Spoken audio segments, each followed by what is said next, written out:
Yo, what's up everyone? Welcome to Thermodynamics Part 3. Today we're going to be talking about entropy.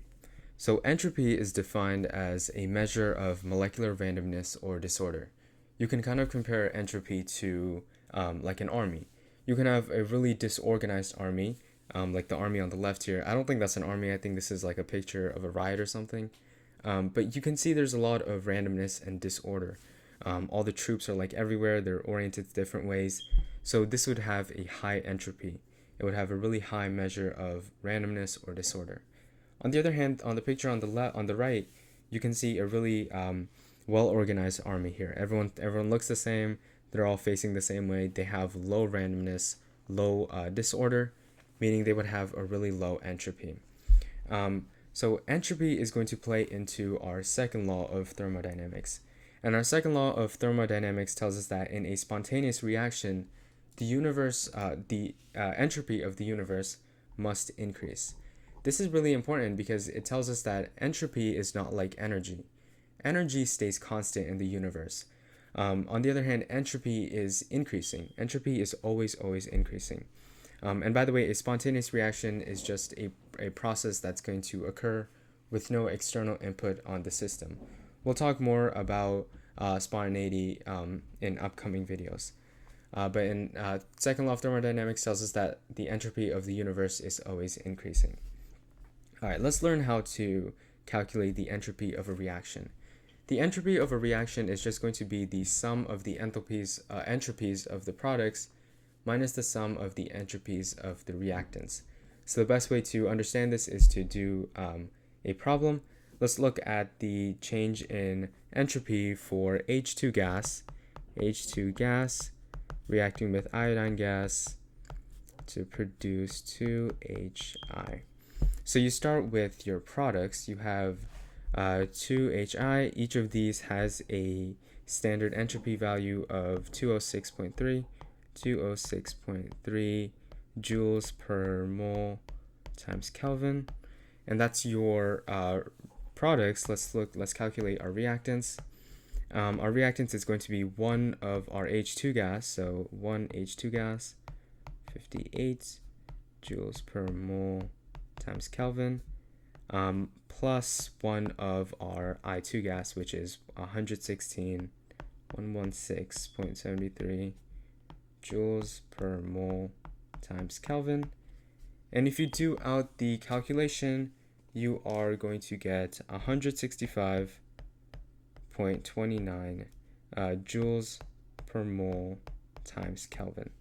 That is your change in entropy. And we are right.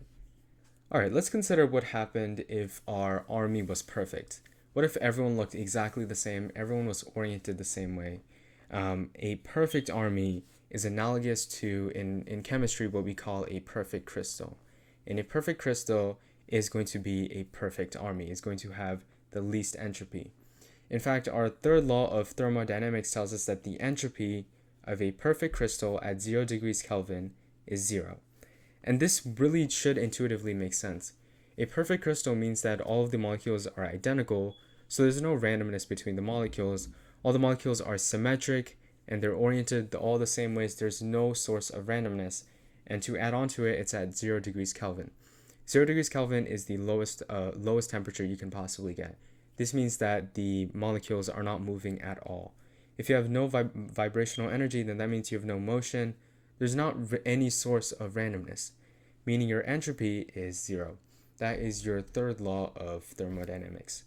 Now, entropy, all of entropy relies on positional probabilities. Positional probabilities is the number of configurations in space that yield a particular state. So in certain cases, you're going to have low positional probabilities. So there's going to be cases where there's really low numbers of configurations that yield a particular state. And sometimes you're going to have really high positional probabilities. And so there's going to be two things that affect positional probabilities: phase and the number of particles. Let's look at phase. If you look at a solid, there's not a lot of spaces where those molecules can be in order to form a solid. The particles have to be really close together, meaning there's not a lot of possible places that could yield a solid. On the other hand, if you have a gas, the molecules can kind of just be anywhere. And since they can be anywhere, there's a lot of different combinations that result in a gas. It has high positional probabilities. And positional probabilities are also going to tie to entropy. So we say that the entropy of a solid is less than the entropy of a liquid, which is less than the entropy of a gas. There are less positional probabilities that yield in a solid than a liquid than a gas. And the same thing ties over for particles. If you have less particles, there are less positional probabilities. There's not as many permutations of positions. If you have more particles, there's a lot more combinations that you have to look through. So we say that the entropy in a system with less particles is less than the entropy of a system with more particles. And we can tie all of this back into the chemistry bit. So let's look at this problem. Which sample has the greatest entropy at a given temperature? We have 2 moles of hydrobromic acid solid, liquid, gas, and then we have 1 mole of H2 gas and 1 mole of bromine liquid.